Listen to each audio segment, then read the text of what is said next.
Right. Well, welcome everybody to our third session of the Laudato Si Animators program during Lent, and our final official webinar. So we'll have some additional calls for people to join, but this is the last, main webinar of the series. And this is an important one because during this one we share what you can do to take this information forward, and we always enjoy it during this session hearing from people who have gone through the program before. So we're joined by two current animators who will be able to share what they've done in their own community.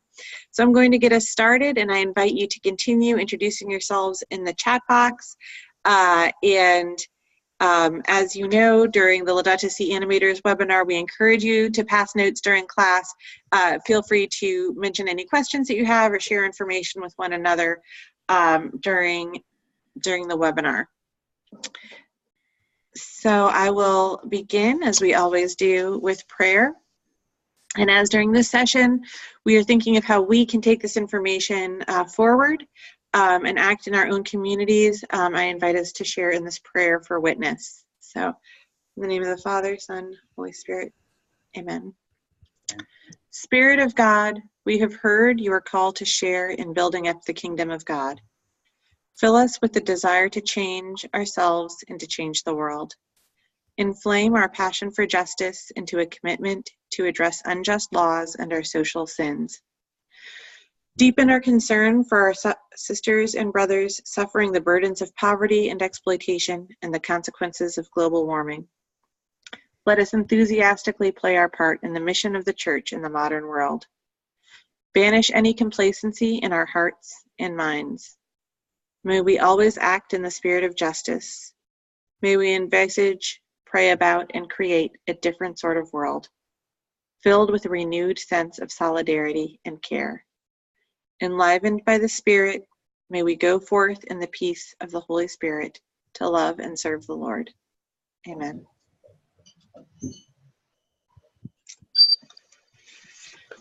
So thank you. So just to share our agenda for today, our first speaker, unfortunately, will have to leave early, so I'll be inviting him to speak, and then we'll have some time for questions for Louis. And then we'll hear from our second speaker, have time for additional questions.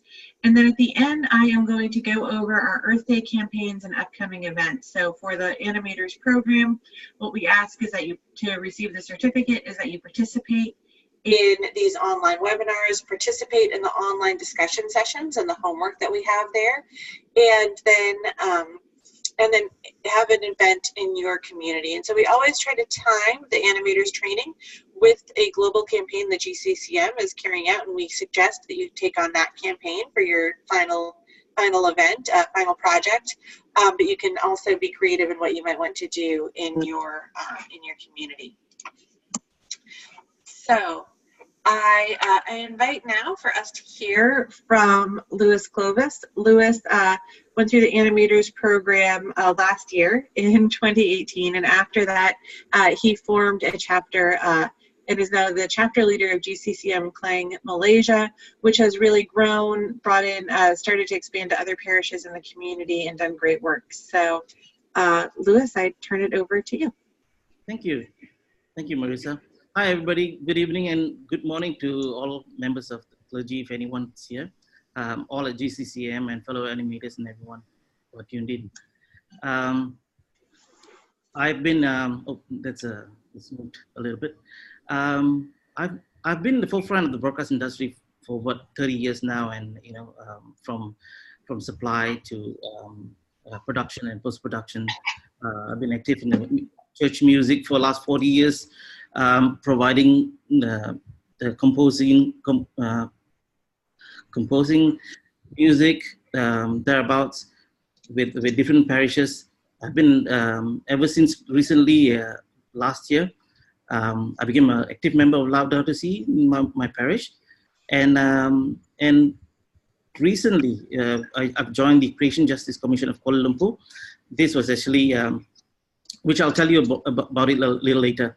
And I'm also an activist for the Guardians of Mother Earth, a non-religious group who cares, they care for Mother Earth from all walks of life, all religion, they come together and we do some, community work together.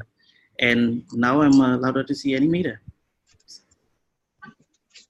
So it's been a year since my involvement, and a lot of things have changed in my life in terms of how I see things, how I perceive things. And what's really great about it is I feel this shift of consciousness in understanding everything around me. The level of consciousness has changed, where I feel more compassionate towards animals, trees, the nature, the different walks of life. And I also see God in all life now, rather than just human. There's this in everything, and there's no judgment. And this has actually created a passion in how I do my work, and irrespective of who it is, where it is, I can just do without thinking twice about things. Next slide. Yeah. So what have I changed? What have I changed my parish in terms of activities? Last year, we had a children's animated mass. We brought the children up during Offer Tree, and they brought in gifts of the harvest. They dressed up in animal costume. They brought all sorts of banana trees, fruits, and various different type of fruits. They brought it as the offering.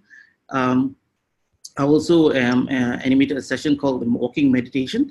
We went to a rainforest and we did 3 types of walking meditation, where we stood in a line and really walked really slow in contemplation of who am I, what is my role in this planet. Yeah.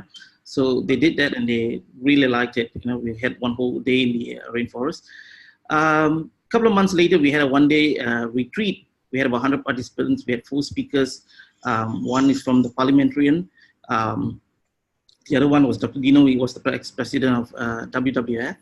Another guy, Ben, also another activist in his own parish, and also myself. I spoke a lot about the new human ecology and how we have changed, how we are evolving. And the success from the event is basically we build a few stewards. People are more aware of their accountability of what they should do and why they are here, and how they should give back to the community. I've seen parishioners change their way to live, carpooling. They've come out, they brought plants forward. They brought children not to use plastic bottles, they started using their own canisters, foodware, food items, no more wasting. We also put out a series of do's and don'ts in the church. You shouldn't use plastics anymore. So we made a stand that, and people not bringing plastics. Even the caterers have to sign an agreement before they come in and to pay the food to the church. So this is the thing. And so we found the parish priest has also taken an interest for care of creation, surprisingly, and he has, which he wasn't earlier. So this has sort of shifted. Even the clergy people who are, some yes and some don't, or some don't care, have come to realize that, hey, this is really what, this is really all truth, what we are trying to say, and has some significance in how it changed lives. So we are starting to see more involvement, his involvement in us moving forward. Yeah.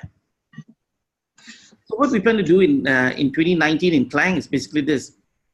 Looking at generations, and for the upcoming Earth Day week, I'm addressing about 500 to 600 catechism students on April the 7th. So the concept is basically to create a buddyship. The buddyship is basically more on a Trinity concept, where you have the youth, the child, the youth, and the elder as a buddy team with God the Father in the middle as the core. Yeah. Now, what I mean by this is basically to have the elder who's actually living the legacy, okay, and pass it down to the youth, and the youth pass it down to the child, okay, and 3 of them see each other as a common being and not just an elder in age gap difference. So they can relate to each other, and there's some support mechanism in place with this buddy team, buddy system. Yeah, so living the legacy would mean elders passing down to the youth, and youth passing down the legacy down to the child. The child eventually becomes the youth, and eventually becomes the elder, and so on and so forth. You find that there's an indefinite generations coming in. and the generations live indefinitely. So during that session, I'm planning to actually we have a Lenten campaign guidebook with with coloring and all sorts of activities going on, and we would have that session going on during that time. Now, the other session that we plan to have is a 3-day retreat, which we like to invite the GCCM to come in and spend some time with us during the session. And one of the days is basically to spend at the rainforest to experience biodiversity. And we've also got Dr. Dino, who's actually a former president of the WWF, and so he would explain to us the mechanics of what is going on in the rainforest. In September, we are trying to organize a mini expo and symposium, which basically which basically covers 4 parishes, and each parish would cover a responsibility of on ecology. Sorry about the spelling, biodiversity, climate change, and also waste. Where we'd also have speakers and an exhibition on alternative products to be for people to understand and know what they have, instead of just telling them don't use this, instead of telling them don't use that. So this is another style of showing them what they can use. Next slide. So all this sums up to one major project that we are planning to do and to highlight to our local town council and also the parliamentarian, where the Klang River project, which is, as you can see how it looks like, is also has crocodiles for information. This river comes out, it starts out from the heart of Kuala Lumpur and comes all the way down to Klang, where we are living in the coast. And it brings on all this dirt. And he has actually put up an offer to us to fund us if ever we come up with some sort of concept to clean up the river on a continual basis. So that's our challenge, and partly having the expo is actually to make it known to a lot of people that what our plans are, and this is what we're going to do, and therefore officiate it. And on the Archdiocese level, we have actually come up with a 3-year Lenten campaign. So it was started last year, this year, and also next year.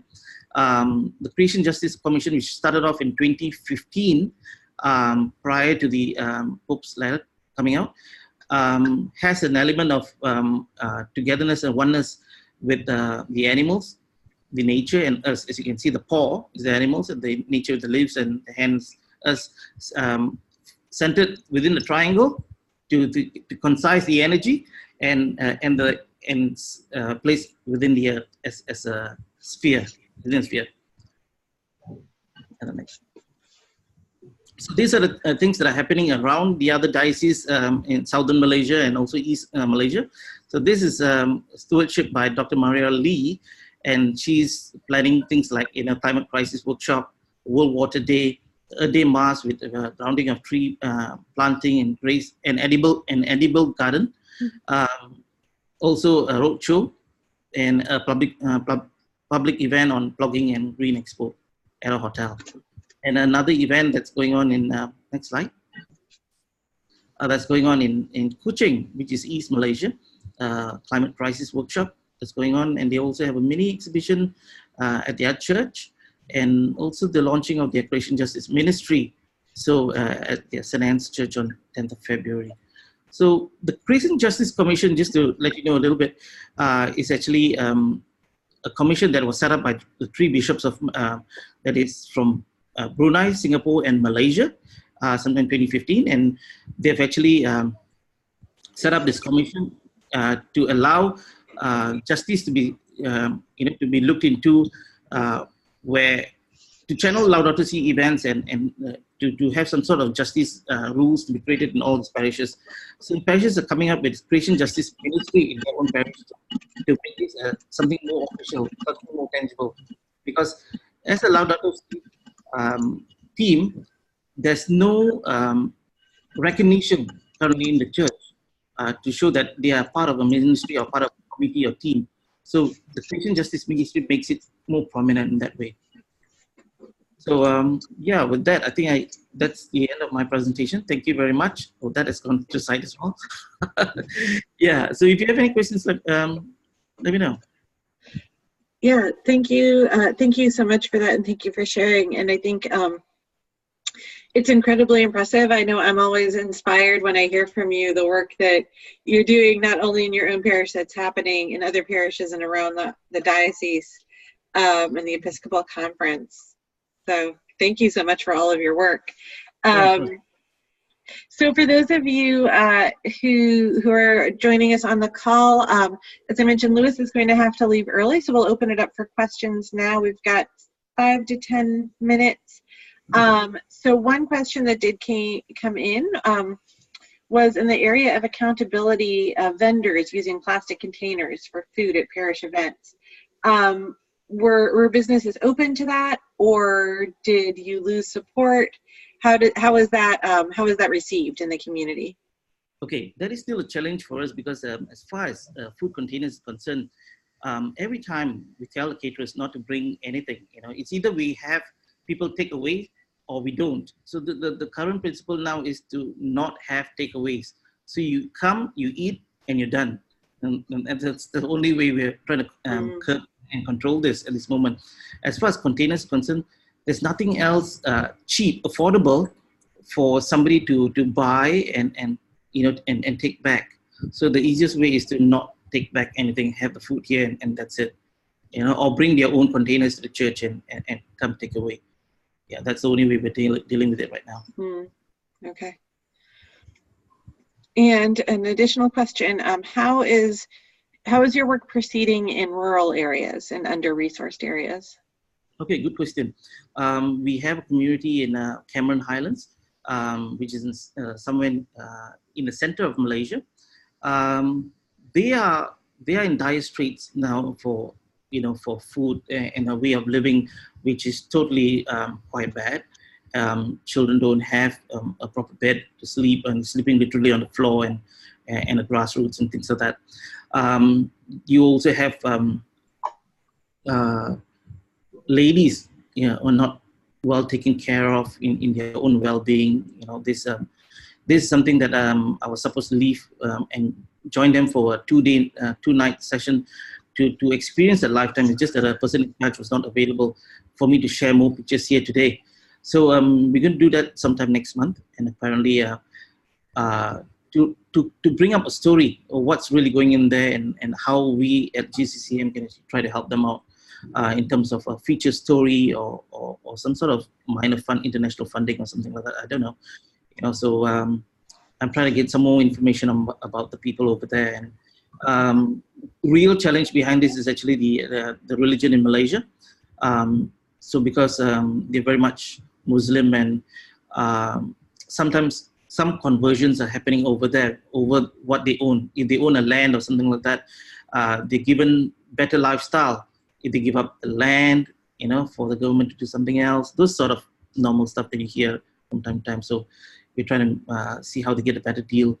But in most cases, our guys, from what I've heard, also get beaten up. All right, those sort of things are also happening in those areas. So it's scary to go there, but to get a story out, it's really important because they don't want you to share the truth. What's going. Deforestation is big time issue over in those areas. We are literally going bald. Malaysia used to be filled with trees and things like that. So that's really sad. Yeah. Yeah. So that actually leads into another question, which is, who are the largest polluters in Malaysia? And does anyone address this, or how can you address that? Well, to be honest, it all comes back to government. All right, they are the ones who's giving inroads in ways, through backhand money and stuff like that to some of these factories, big organizations to allow the cutting of trees, dumping of chemicals into the river, into the sea, and they just turn a blind eye. And recently in East Malaysia, they caught the guy in charge in the government sector and then brought him to justice. And that was a good turnaround for us all to see happening. And things are changing, not that fast, but really slow because of the politics, the red tapes that's involved. And it's a good thing that our old Prime Minister is back again, and he's making some changes despite the old way of thinking in some of these government sectors. Yeah, thank you. So a couple questions, and I don't know if we'll be able to get to all of them, but a quick one is there a website that illustrates your projects or anywhere that people can go to see all of these things that are happening? Not yet. Sorry. Okay. I haven't got something up really yet.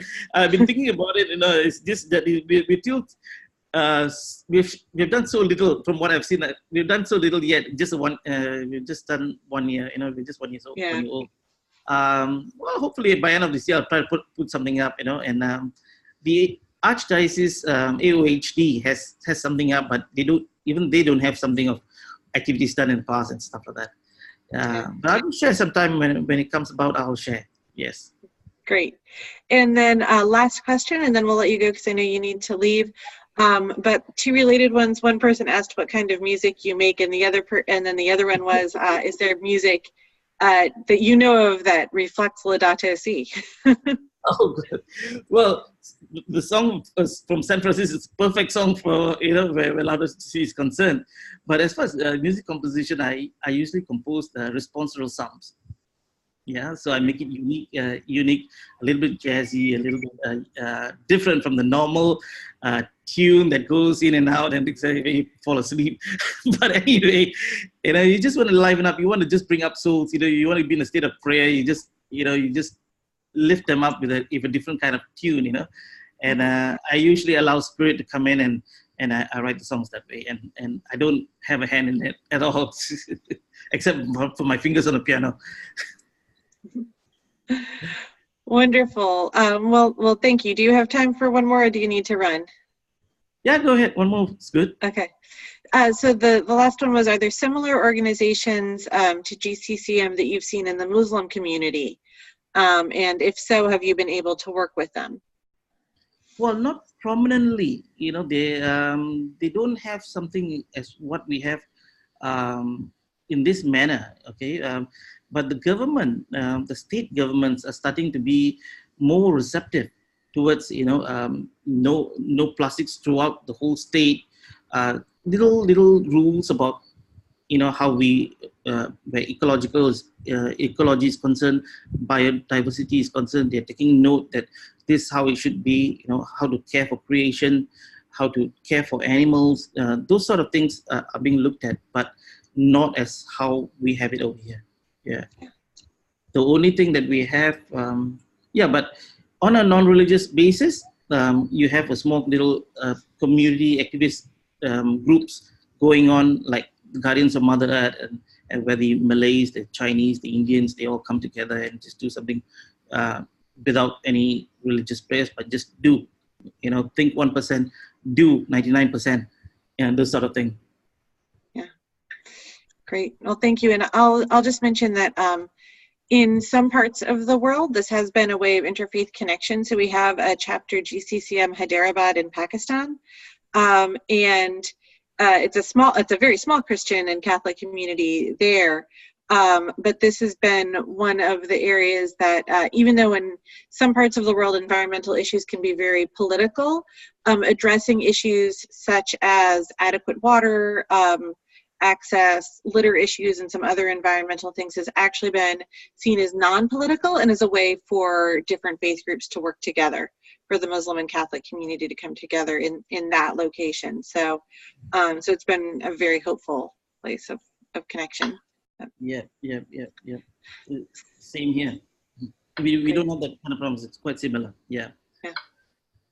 Wonderful. Well, thank you, Louis, so much for joining us today. Very much appreciate it. And again, just a very inspiring presentation. Wonderful to hear the work that's been done. So, so thank you again. And now I would like to go to our next speaker, who also has some wonderful things to share about what he's done in his own community, Chris Hawke. Chris Hawke is from Alice Springs, Australia, in Central Australia, and is in the Catholic parish of Our Lady of the Sacred Heart. He's a social justice representative on their parish pastoral council and the communications officer for the Social Justice Awareness Group in Central Australia. He's also worked with remote Aboriginal communities, lived in Christian community, and focused on conflict transformation and creating enjoyable relationships in families and communities. And I think he's going to share some more about his background, so I'll turn it over to you, Chris. Great, thanks, Marissa. These are the three people that, well, I'm the one on the left, but the lady in the middle contacted me, religious sister, Sister Kathleen Lee, about 5 years ago, saying, would I like to come to a social justice group the parish had set up? Because I'd signed a document, given my email about 5 years earlier when the Archdiocese put together a Archdiocesan plan. And having offered 5 years earlier, I said, yeah. So I've ended up becoming the communications officer. And Sister Kathleen's been doing welfare work for many years and is just retiring and is hoping to do a sabbatical in Ireland later in the year. And the guy on the right is Father Russ, our parish priest. He's from Fiji.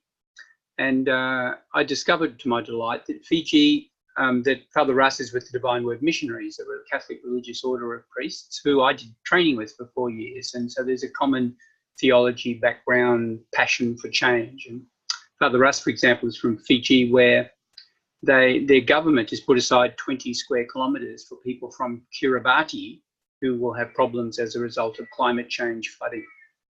They've done it already for some time stream. Wouldn't it be great if we did that in Australia? So I've got a few thoughts to share. These are the things that we've been doing, and then a few challenges that we're facing. We started just before the Pope put out his encyclical. We started to looking at the whole issue of gas and fossil fuel gas being drilled onshore in the Northern Territory, where we are in Australia. We've looked at solar, we've looked at divesting and reinvesting in our financial institutions. We've done the season of creation for a couple of years in different ways, study and awareness, training and support, prayer, worship and contemplation and retreat time. So that's the general headings. I'll just briefly go through them, and there's a lot of information here, but if you want them, if you're finding it hard to understand me or I'm speaking too quickly, you can screen save it and see the detail later. So the gas, just before in 2015, the Pope's statement, we were really concerned that they were extending, we've been fracking for gas off the sea, getting gas from the sea north of the Northern Territory. Now we're doing it, wanting to do it on land. And we realised that the government and the media and the businesses weren't putting the full story. So we put together a statement encouraging people to prayerfully consider all the realities in making a decision. We shared it at all masses, had about 5 minutes each with overhead slides. We had a prepared handout, which we'd all worked on together. There was stuff on the notice board, and we personally stayed around to talk to people. We then sent letters to the government and mining companies and to the media, and that produced some really interesting discussion, which is all part of community awareness. The solar discussion, everyone supported the idea. The schools have gone on to do it. We've had speakers in, but the parish hasn't yet. It's got bogged down in some details, and I think one of my mistakes was I pushed too hard to also include the poor and complicated schemes, which lost its energy. Divesting and reinvesting. Parish councillors discussed it and put it to the parish finance group, who then discussed it and asked the diocese and the new bishop. So it's got bogged down in discussion and reflection, but hopefully that goes somewhere. The season of creation, we've done that a couple of years. We've had a retreat day, usually starting it.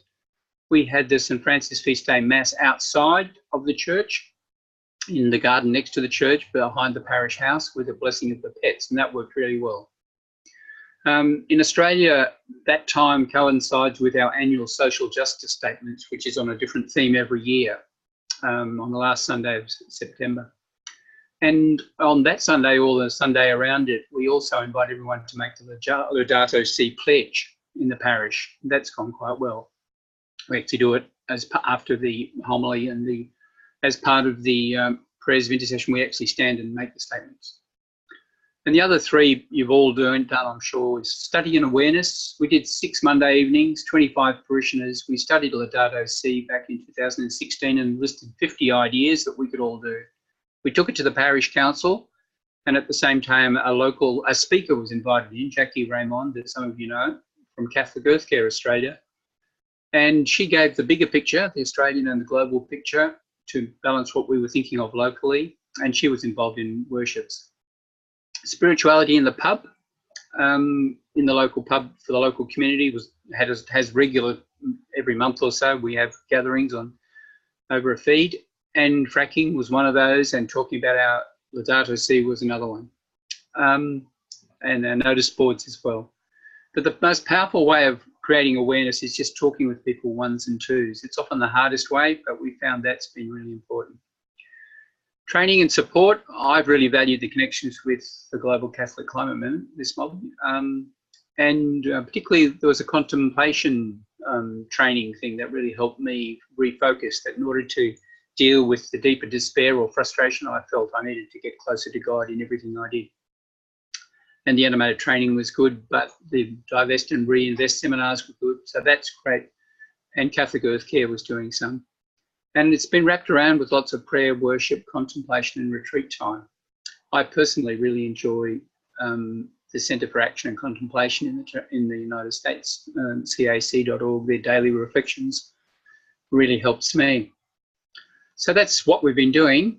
Let me bounce through 3 or 4 challenging topics and some of our responses. How to communicate complex issues has been hard. For the gas thing, it was very difficult to explain it. So we summarised it in a 1-page handout. We spoke at all the masses so people heard it auditorily. Handouts at the table with video also explaining it. But the personal conversations created the best connection. We made a point of connecting with the skills of those of us in the group. And for example, Sister Kathleen is very good at doing notice boards and that image and really enjoys it. And so she's taken on that role and does it. We've also been aware that in our meetings, we mix head and heart and spirit stuff. So we don't just stay in that that sort of Western head focused mode. Overwhelm and despair is widespread, and sometimes I feel it. Hence the need for prayer and connecting with the positive, and the glass is half full rather than half empty. Lots of listening, one-to-one. Informal chats has been really powerful. We start all our meetings with prayer or meditation and mixing those things up. And we also talk a bit about how we recognise that what's overwhelm and despair, and the next slide, fear, telling us about what's happening in the world, and perhaps our response isn't appropriate to the challenge or the need. We also realise that sometimes the response needed is to be more collective rather than individual. I've already talked about contemplation and action, the daily meditation, and I've also put forward a thing about how to create joy with others, which will balance that sense of connection and balance the despair with my website, fundfirstfoundation.org. Creating joy. Fear is something I've done a lot of in my media background and exploring of how to build relationships. I've worked for many years on an Aboriginal community as a mental health specialist, and fear is used by so many people in power to get, and the church as well, to get people to respond to what they want them to do. And at times it's a manipulation in that you're making people frightened. You're frightening them into doing the thing that you want, and it's often not the thing that they in their heart really want to do. So it's been really important in our talking with people to reflect on that, to give that bigger context. Sometimes church leadership does that as well.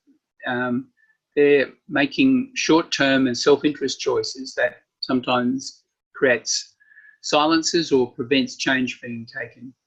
And for example, some won't challenge any government policy because government might not fund our schools or welfare services in the future. So we go soft on any challenge. The other difficulty is a lot of people in the Northern Territory are funded either directly or indirectly through the government. And a lot of the church agencies get their government for schools via government. And a lot of the Christian and the Catholic agencies do a lot of the really good welfare work with government money.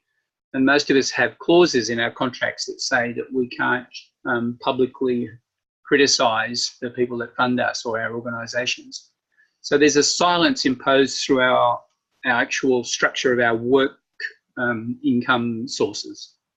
And I think that's a difficulty that needs to be addressed. I've found that hard, and I've been visiting communities on another funding source and not been able to say anything when I can see things happening. And the prayer is the really powerful thing that deals with fear. As perfect love casts out fear.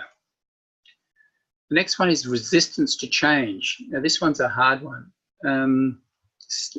I mentioned earlier the social justice plan to work within church frameworks.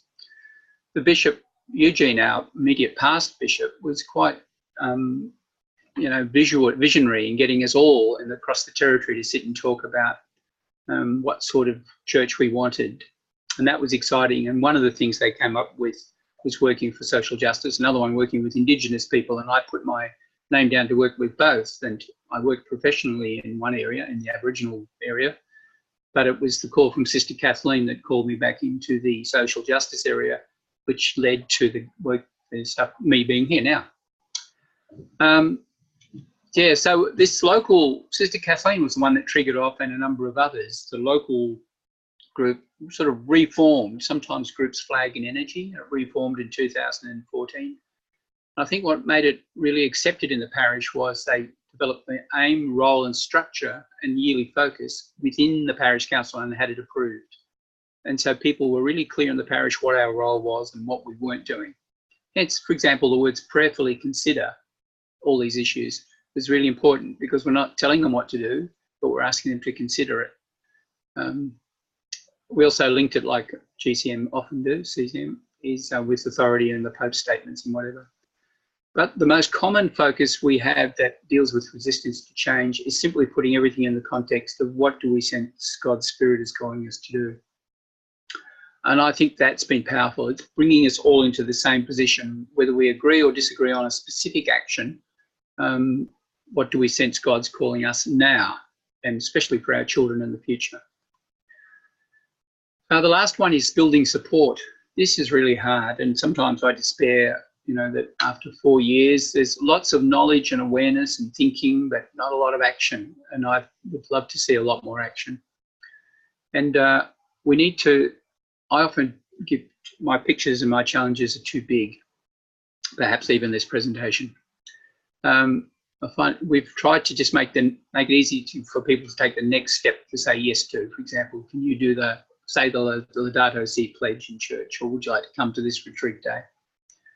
Or start with an action that people particularly like or doesn't challenge their other values. And so a lot of people have installed solar in their own homes and or are living more simply because it saves money. We particularly ask people what their vision is or hope for the future, and what their analysis, how do we get there from that, what they plan to do. We found the listening role, the theory U approach of Otto Scharmer really useful on how to listen well to get to the deeper level of where they are. And I think it sits really well with listening for the Spirit in our work.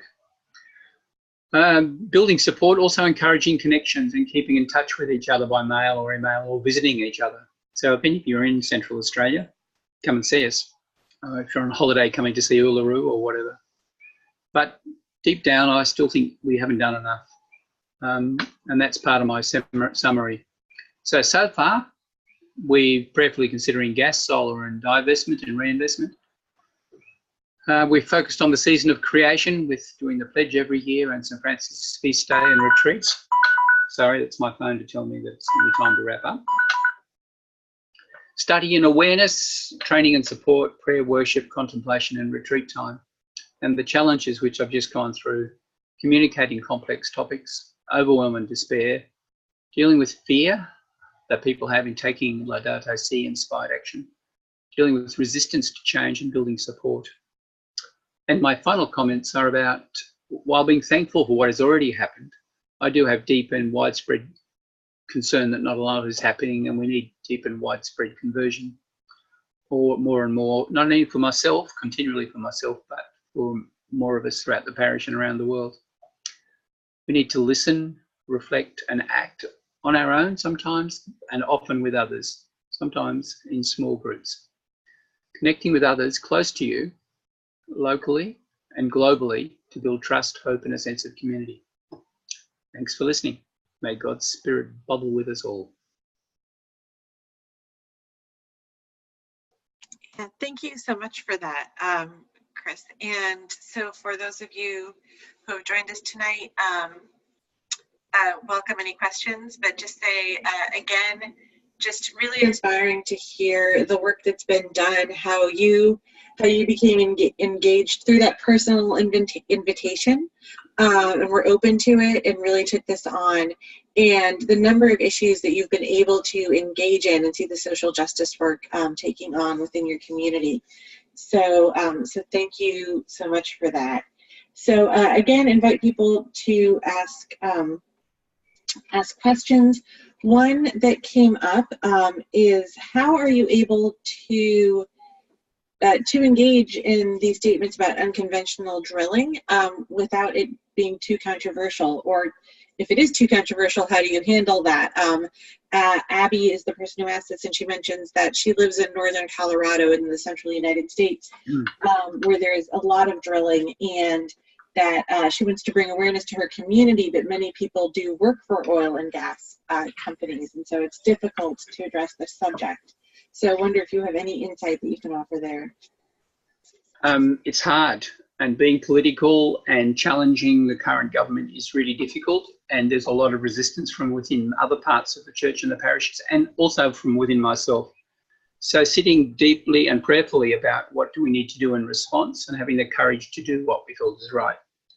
Part of it is, that's why we said prayerfully consider these things, and we're encouraging people we're not saying you should do this, and to also say, I personally think that the proposal to frack is destroying our environment, and the risks are too great, and the reality is too great, and to engage in the messy debate publicly. For example, we sent a letter to the paper, and the editor edited out all references to climate change. Wow. And left it in my name. And I find that really frustrating, and then I get crazy. So I think we just need to do that challenge and get messy. And it's about, we will upset people, and I don't want that, but I look at my two grandchildren and I realise we're failing them. And I sat on the edge of a crowd here in northern nearby in northern New South Wales for the children's school strike the other week. Yeah. And it was heartbreaking to realise that even our local schools and our local churches are not saying enough. And one of the other things I've done is to resist using the traditional protest model of having a conversation or debate by media or by email or whatever, and I've tried to be personal. So I've gone to a lot of leaders in our local town and talked to them personally, off the record. I said, can I have an off the record discussion? And some of those have been really good, in that some of them are caught in their own institution. They actually agreed with me and want to change, but couldn't see how they could do it because they'd lose loyalty within their party. And so that's important at that level, to engage, and that requires an analysis. So to look at how do we think change is going to be made, and whether it's by prayer or whether it's by the parliamentary process of getting your politicians on side, or whether it's community organising. There are lots of different models for change. And one of the things that's really important is to reflect on which model suits us and which one do we have the courage to follow. Great, thank you for that. Other questions from the group? One person mentioned that that they were in their 4th week of Lenten climate action, so it was heartening in a way to hear that you're still struggling after 4 years. I think she's responding to the challenge there, and just thank you for the advice to stay grounded in prayer, and that's being taken to heart. And then another person continuing, or Abby again, continuing with this theme of how do we address these issues, but as that she's willing to take this on in legislation and in activist groups, but it seems more challenging to do in a church setting where parishioners may be turned off by it, and if there's ways to address it there. One-to-one relationship is the key. One of the dilemmas for us is that most of the church gatherings have a specific focus, and there are not a lot of gatherings in which people can just talk informally about things that matter to them. So sometimes we need to create those gatherings and say, those who are interested in this, let's meet here and then.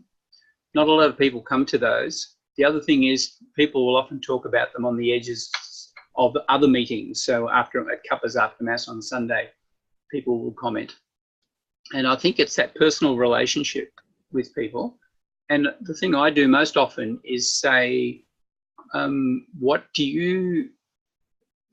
concerns you most about what's happening in the world, and what do you think we need to do? And usually they are quick to name all the wrongs. They really are not quite sure what they need to do. And so simply by asking the question and not jumping in with my solution, just sitting with their question, or what do you want to do for your children?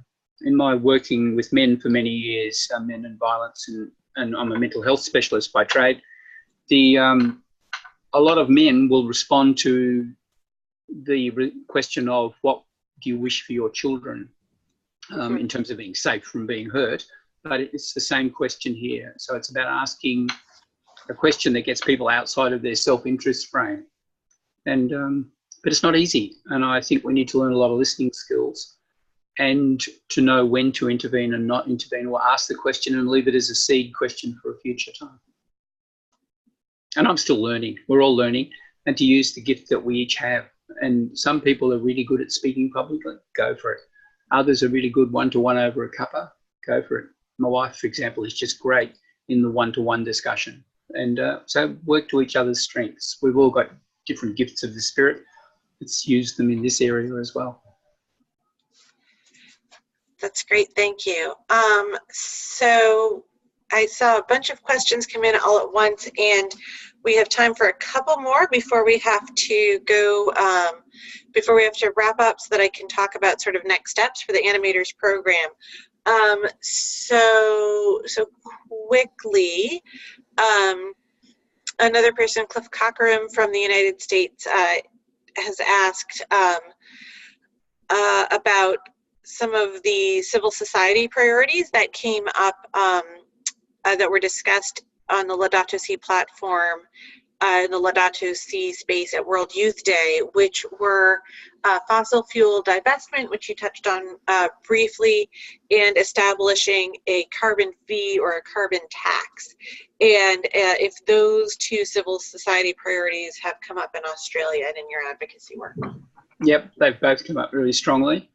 And there's a really strong, I think it's a really useful, and it's a really difficult issue. The divestment issue is complex in Australia. It's not a simple one, and it's getting to the heart of the matter. I actually think it's an area to give priority in, because if you can get the money to flow in a different way, you're going to create change. But it's a lot harder to do, because when you're talking about people's money, they get very defensive.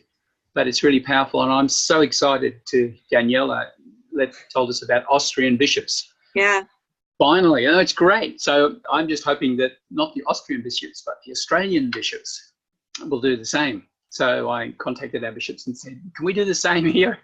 But we've got a lot more to lose, and which is part of what you're saying. The carbon tax stuff, we call it here, and our economy is heavily built around, we've got lots of coal and gas, and it's happy to, there are big companies that will make a lot of money out of it.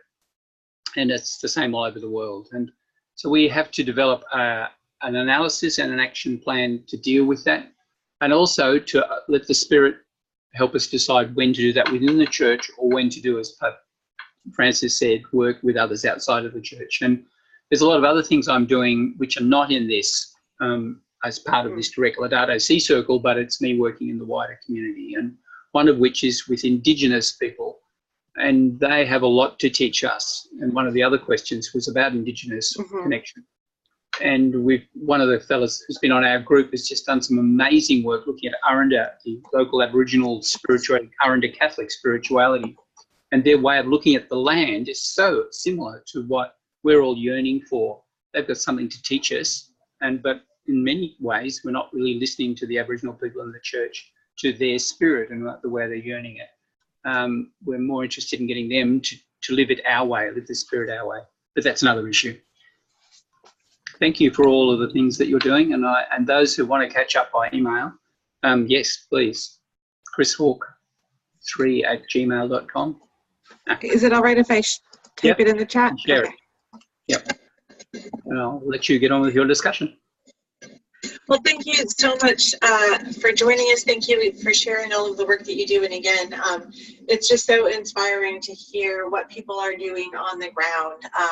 So very, very deep thanks for that. And Nice. I just shared your email. So for those of you who want to form a discussion group, reach out to each other. We'll also have some space on our online course platform.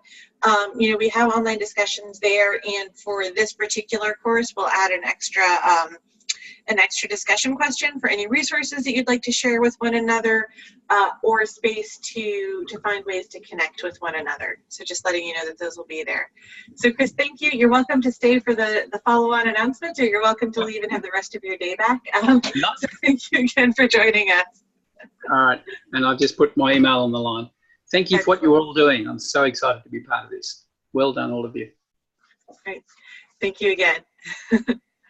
All right, so to just share about the rest of the Animators program, first of all, I know there's a couple questions we didn't get to. I think I saw one on just addressing the psychological effects of climate change and dealing with some of the despair and the realities, and we'll try to include those in our online discussion session. And if you are joining our online discussion platform, you can also feel free to just raise any additional points in discussion. So we always have some prompts, but it's really for you all to discuss as well, and to build this community that we're building here through the Animators program. So our discussion platform is on Thinkific. So if you have not yet joined, please do so. It's a free program. I realize that the way we keep promoting this, I didn't want anyone to be confused. This is an absolutely free platform that you join. It's where we put up all of our recordings. It's where we put up the slides. It just helps us keep everything organized. So make sure you're part of that. And from now through Earth Day and right after, we'll be continuing to add resources there and add our discussion and new discussion questions. Then, as mentioned, our final project is to do some sort of activity within your community. So for Earth Day this year, what we are inviting people to do is to plant a tree and to engage in an advocacy action. So I'm just pulling up our Earth Day site. This is our Earth Day site. We are very focused on the Amazon this year because of a synod on the Amazon that the Vatican has called to take place in October. So for those of you who have been following our Lenten campaign, we've been asking you to give up meat throughout Lent, particularly red meat, because beef is a primary driver of deforestation in the Amazon, and actually around the globe, cattle ranching is one of the lead causes of deforestation, but in the Amazon, it's 80% of deforestation. So at the end of Lent, as we move to Earth Day, which this year Earth Day is the day after Easter. So we're inviting you to take part in this the week after Earth Day, which is Mercy Sunday, as part of our Mercy to Earth campaign. And to plant a tree in order to symbolize your community's commitment to protecting forest land and your solidarity with the Amazon. And we also invite you, you'll see here, to plan an event and to have an advocacy action. So as part of this advocacy action, we ask you to write to your leaders to make sure that your government is on track to meet their commitments under the Paris Agreement to stay below 1.5 degrees Celsius of global warming. So right now, unfortunately, no country is on track. Morocco and Costa Rica probably are, but those are the only ones. All of the rest are not on track to meet the necessary reductions to keep warming below 1.5 degrees Celsius. So we invite you to take part and an advocacy action for Earth Day. The other place that we are encouraging people to participate is in the climate strikes, Fridays for the Future. So we'll be having additional information about the climate strikes up both within some of our Earth Day resources. We'll be adding it soon, as well as on our general site and through our Laudato Si Generation, which is our youth and young adults group. But on March 15th, 1.4 million people joined in climate strikes around the world, which was incredibly inspiring. And amazingly, May 24th is the day that has been called for the next global climate strike. And this is the anniversary of Laudato Si, the 4-year anniversary of the publication of Laudato Si. So we're really trying to get a strong Catholic presence at these climate strikes. So you can also use Earth Day as an opportunity to see who might be interested, get your team together, plan going to the climate strikes for the Fridays for the Future. We also, as I mentioned, this is the last of the formal webinars as part of the Laudato Si Animators call, but you're welcome to join us next Wednesday. We will have an animator and chapter call just to go over some of these, some of the resources for Earth Day, some of the resources for the climate strikes, and have a brainstorming opportunity. So for those of you who were asking to have more dialogue, this is a time to continue these conversations and hear about best practices, learn what's happening in other places, to raise some of your own challenges that you might be encountering, so that the community can come together to talk through some of these. Also, as for next steps, there's a number of ways to be engaged. So we'll be sending around information at the end of the webinar and putting all of this up on our online platform. But you can join our Laudato Si circles. This is a spirituality and prayer group that would happen on a local level. We send out monthly reflections, ask you to come together, meet regularly to move towards personal conversion, and then to use that grounding in spirituality in your own conversion to then look at action within your community. We also have GCCM chapters, which are more action focused. We still ask that you incorporate that Catholic spirituality and that ecological conversion. But our chapters, as you heard from Lewis, will be more outward based. We'll usually incorporate a larger area, engage with other groups as well on advocacy. And then we have a number of opportunities for people to join as volunteers, researching policy, identifying new advocacy opportunities, and writing. I just see that somebody mentioned that their parish has joined the Catholic Climate Covenant. We are still in declaration, so it's wonderful. Within the United States, this is something that the Catholic community and other groups that are non-state actors have been doing to show our commitment to Paris after the United States president withdrew our name from the Paris Agreement. I also see a question about how to join a Laudato Si circle. So the best way to do that, just let me, join the Catholic Climate site. And you'll see here a Laudato Si circle. So you can sign up here as well as emailing me to find out where the circles are. You can join the Google group to get the monthly reflections. We have about 15 circles. So you can see this email. You can email me or you can email Jennifer at catholicclimatemovement.global to find out if there is a Laudato Si circle in your area that you could join, and if not, look at ways to form one. And you can email me to learn more about joining a chapter or starting your own. So those are some of the issues or the ways to join, opportunities moving forward. Again, we'll be continuing our conversations online. And for those of you who are able to hold events in your community, we'll be sending around a lot more resources, including an organizing guide. So we'll have the Earth Day resources and then a guide to just starting a parish, a Laudato Si circle at your parish, to starting a local chapter, thinking through some of the ways that you can address this with your pastor. So we'll be sending all of that around. So aware that that we're starting to get late for some of us. Otherwise, it's still the middle of the day. But welcome any additional questions before we close. And I see one person raise their hand. Just as a reminder, if we could type questions into the chat box. When we've tried to use the hand feature, we've had some technical difficulties in Zoom. So you can type questions into the chat box.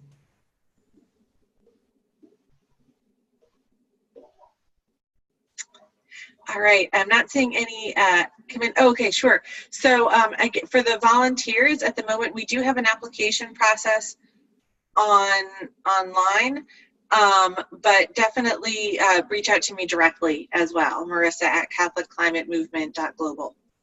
So, all right. So next week, somebody asked if it's AM, not PM. Depends on where you are, but in the United States, it will be AM. So it's 9:30 AM Eastern United States time. I'll send around an invitation. We just sent one and invited people to check their time zones. One of the challenges, as many of you have probably noticed, is that daylight savings time is beginning and ending in different places from early March to the first week of April. So I haven't been sending all of the different times as I usually do when I invite people, because I know I'm going to get some of them wrong. So we'll send a link so you can also check the time directly to a world clock. But in Eastern US, it will be AM. For next week. All right. Well, thank you again, all of you, for joining. Chris, thank you for joining and sharing from your own stories and your own experience. All of you who've been participating in the program, we're so thrilled to have you joining us, and look forward to having some of you join us during the next session, sharing what you've done since. So, so thank you again, and look forward to continuing our work together. Have a wonderful day or night, depending on where you are, and we'll speak soon. Bye all.